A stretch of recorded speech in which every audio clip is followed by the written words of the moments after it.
Good morning. Welcome to the Maritime News on EveAfrique, the major stories. MPA seeks to place Nigeria as regional trade hub with Bonny Port. Amdan seeks cooperation with MPA to tackle ports issue. Nigeria, Denmark collaborate against piracy in Gulf of Guinea. On the foreign scene, International Chamber of Shipping proposes carbon emission levy on ships. I am Michelle Zoka. Details in a bit. Welcome back. The acting managing director, Nigerian Ports Authority (NPA), Mohammed Bello Koko, has said the authority would provide the enabling environment for the speedy actualization of the multi-billion naira Bonny Deep Sea Port project.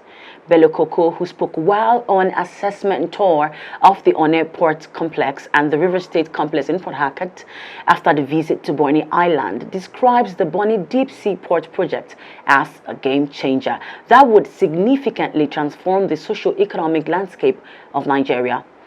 He said the operation of a deep sea port in Bonny would enhance the nation's maritime hub status in Africa, adding that Nigeria would be able to attract transit cargo meant for landlocked neighbors and retain its captive cargo.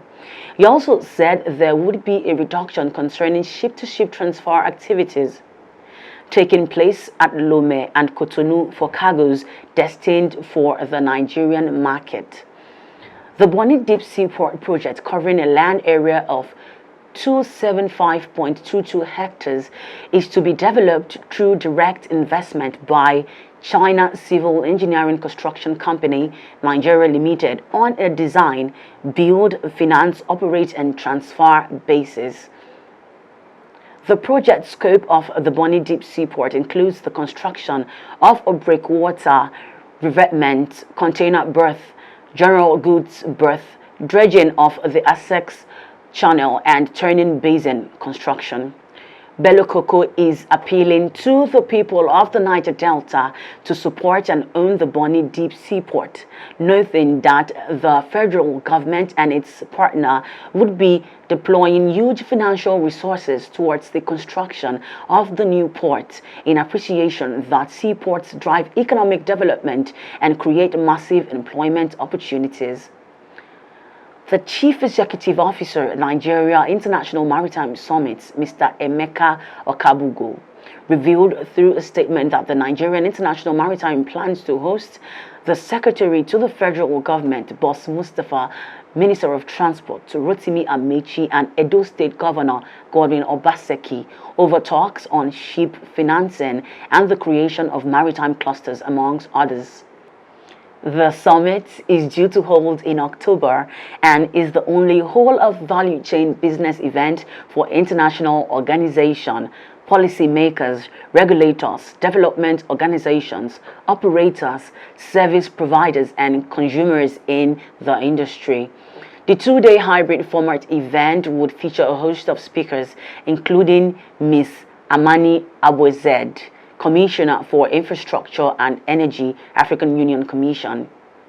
Meanwhile, the Advocacy for Maritime Development Association, AMDAN, has emphasized on the need for information sharing with management of the Nigerian Ports Authority, NPA, as part measures to address issues majorly on extortion and the electronic call-up system within the port environment. President of AMDAN, Segun Alabi, made this known during a courtesy visit to the management of the NPA in Lagos. According to him, extortion at the ports has continued to rise, pointing out the vital information sharing would assist management to progress in its service deliveries. While highlighting some of the challenges in the cargo clearance section of the ports, Alabi maintained that despite the extortion by security personnel and police officers, there was the need to rule out the illegalities. The president further said the e-call-up system could only succeed if management of the NPA is fully informed about the operational activities and movement of cargoes in and out of the two seaports in Lagos. He, however, stressed the need to curb some of the setbacks affecting the process through information from stakeholders. Moving on, Nigeria's government and Danish government have collaborated to fight piracy in the Gulf of Guinea.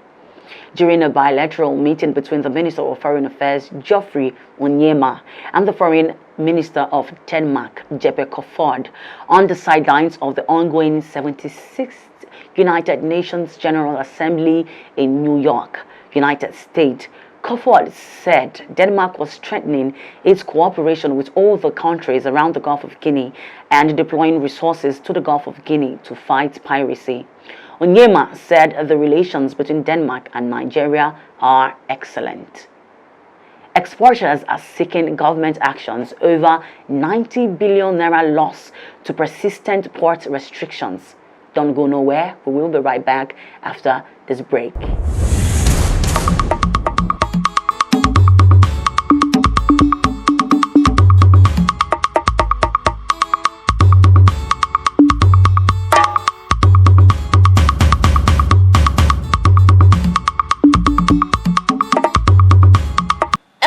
Nigeria Limited was founded in 1990.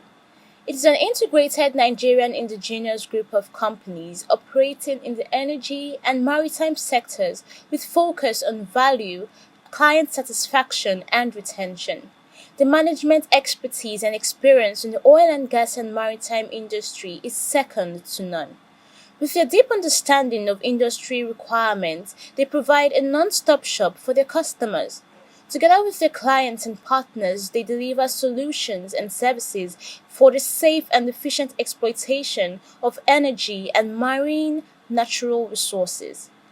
Elshkan provides the following services: fabrication and construction of onshore and offshore oil and gas pipelines and facilities, jetty services such as development and operation of jetty facilities and logistics, ship and boat building and repairs, deck machinery, anchor, towing, mooring, and lifting.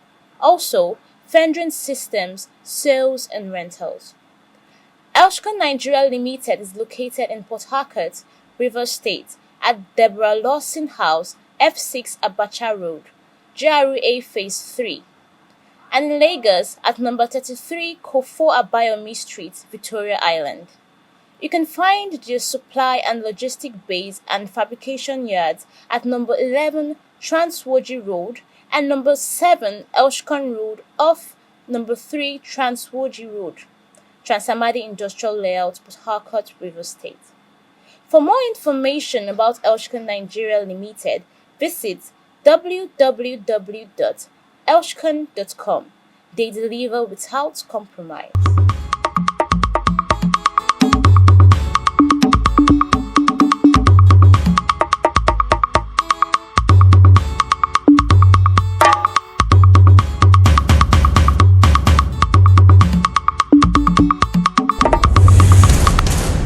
Welcome back. Concerns about the inefficiency in the country's ports operations continue as exporters lost about 90 billion naira in damaged products last year. These have knocked off effects on the growth of non-oil exports. According to the Nigerian Bureau of Statistics report, the majority of the commodities exported out of Nigeria are transported via water, which accounts for about 5 billion, representing 99.09%, followed by air transport that contributes 31.71 billion, representing 0.62%, and road transport valued at 14.36 billion naira, representing 0.28%. Whereas for trade by custom port and post, the bulk of export transactions are conducted through Apapa port, valued at about 5 billion naira, representing 93.08% of total exports, followed by Port Harcourt, which recorded 165.85 billion, representing 3.27%, while Tinkan Island recorded 123.49 billion naira, representing 2.43%.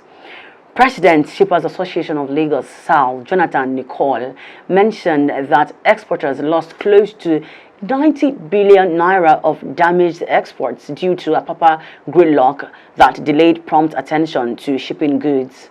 He listed other factors to include trucks demurrage, containers demurrage, shipping company charges, terminal charges, government agencies charges, levies official and unofficial, traffic gate levies, barge charges, and others. Nicole stated that harvest season is very close. After harvesting, they will process before shipment. We will know the exact port situation when massive export cargo starts coming up. At the moment, the situation in the port is manageable. Former chairman, Nigerian Association of Chamber of Commerce, Industry, Mines and Agriculture Exports Group, Kolawole Awe, said exporting has been made very difficult in Nigeria, with exporters counting their losses in huge numbers. You hardly have vessels berthing on time, and because of that, some of them are avoiding certain ports in Lagos.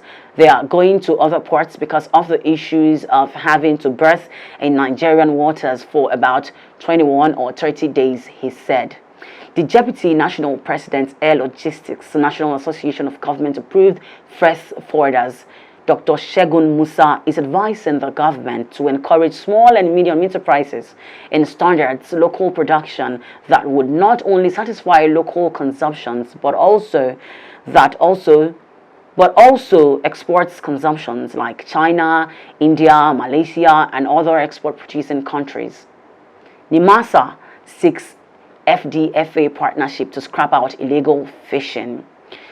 The Director General of the Nigerian Maritime Administration and Safety Agency, Dr. Bashir Jamor, is calling for greater collaboration between the agencies and the Federal Department of Fisheries and Aquaculture to ensure safety of fishing vessels and their operators in Nigeria. This was disclosed in a statement following a strategic meeting with officials from the agency and the FDFA to discuss issues relating to safety of fishing vessels, illegal, unreported and unregulated fishing, and broader crimes that take place during fishing operations and related matters. Represented by the Head, Special Duties, External Relations and Technical Cooperation, Mr. Iseshi Osangbi, the Director General said there should be adequate information sharing between FDFA, which has the mandate to license fishing vessels, and NIMASA, that is responsible for registration and survey of the vessels to ensure that unseaworthy vessels were not licensed to operate in Nigerian waters. Jamor said it is important that NIMASA and the Federal Department of Fisheries agree to continuously collaborate on modalities for registration, survey and licensing of fish vessels to ensure that all safety standards are met before they can be allowed to operate. This would drastically reduce incidents involving fishing vessels in our waters.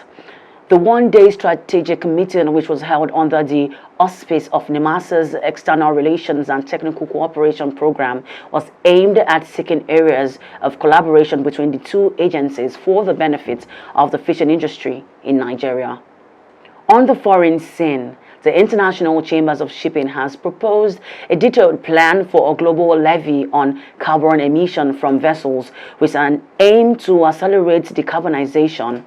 According to Ship Technology, the ICS submitted the plan to international maritime organizations, calling for an internationally accepted market-based measure to facilitate the usage of zero-carbon fuels. The proposal has been supported by Intercargo and the Trade Association for Dry Cargo Ship Owners.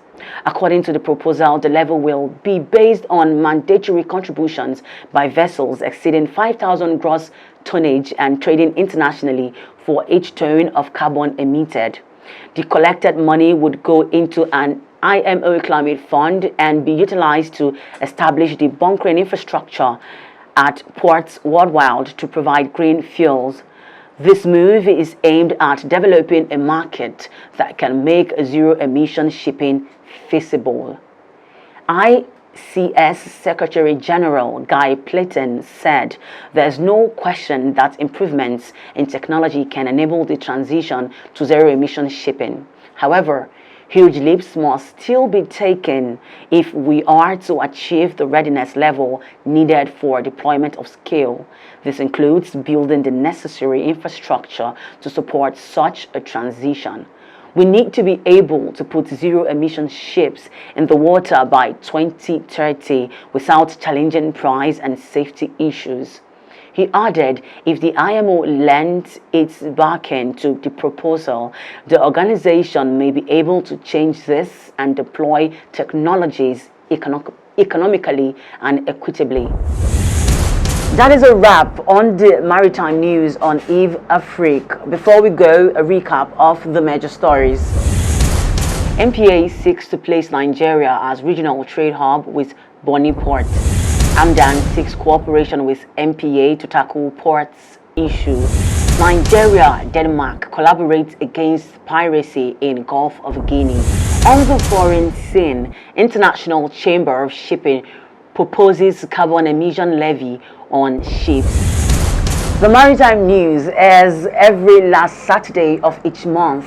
Do well to follow our social media platforms for trending stories in the Niger Delta and beyond. Let us commit to actualize peace and development across the Niger Delta. I am Michelle Uzoka. Thank you for watching.